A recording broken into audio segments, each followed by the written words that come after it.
Can we go back? This is the moment. Tonight is the night. We'll fight till it's over. So we put our hands up like the ceiling can't hold us. Like the ceiling can't hold us.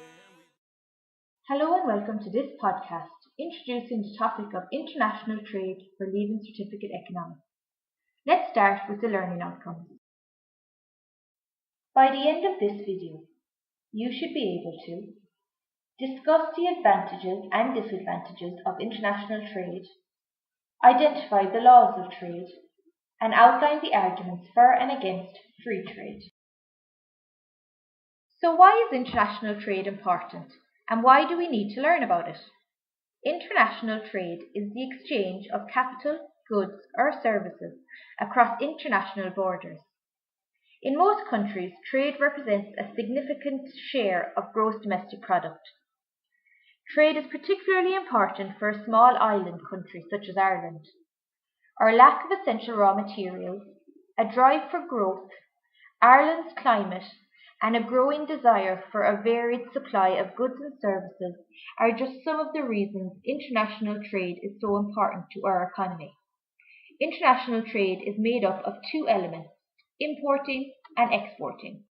You may already be familiar with some of the terms discussed today, as the international trade topic is also covered in the Junior Cert and Leaving Certificate business syllabuses, and also appears as one of the electives for Leaving Certificate Geography.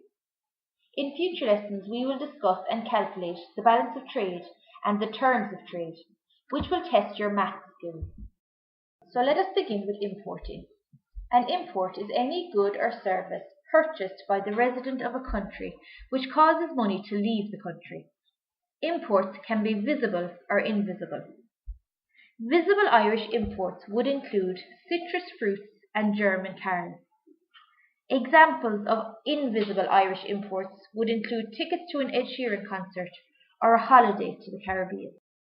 Importing allows us to purchase goods not available at home, for example bananas, to increase the standard of living by providing a wider choice of goods and services, to allow businesses to access essential raw materials, and to purchase goods too expensive to produce ourselves, for example, aircraft.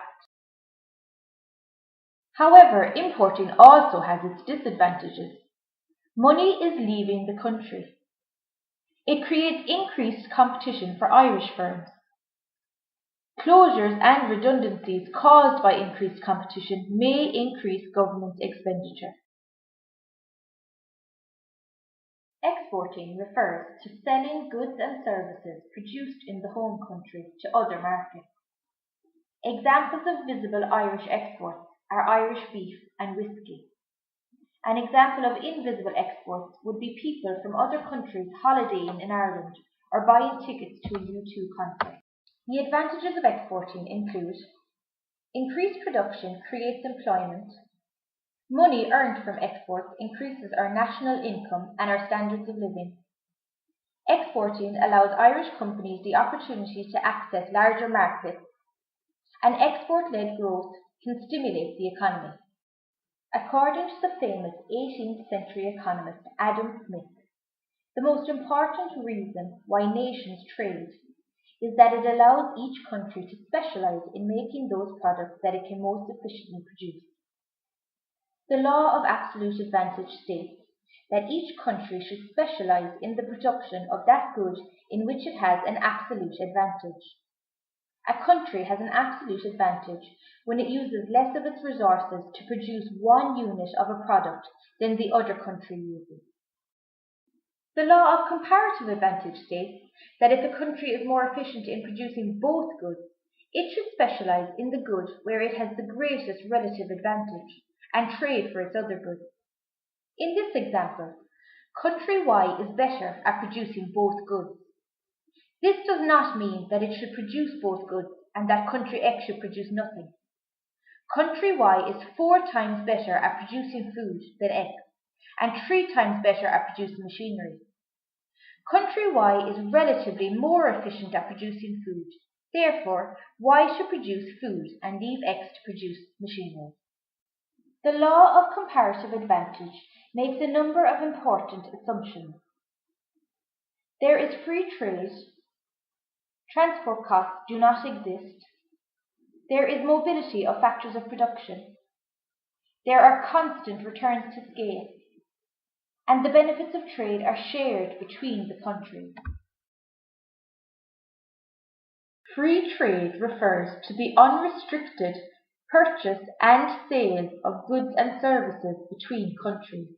Ireland is a member of the European Union, which allows us to trade freely with other European Union members.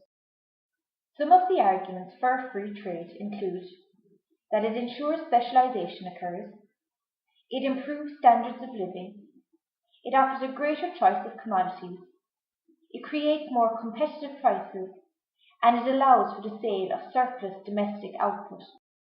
Many argue against free trade in order to protect indigenous and infant firms, to protect domestic employment, to prevent dumping, and to protect against competition from low-wage countries. In order to restrict free trade, many governments will implement customs duties, quotas, embargoes, administrative regulations, or offer subsidies to domestic producers. This brings us to the end of our first lesson on international trade. You should now be able to discuss the advantages and disadvantages of international trade, identify the laws of trade, namely the law of absolute advantage and the law of comparative advantage, and outline the arguments for and against free trade. Can we go back?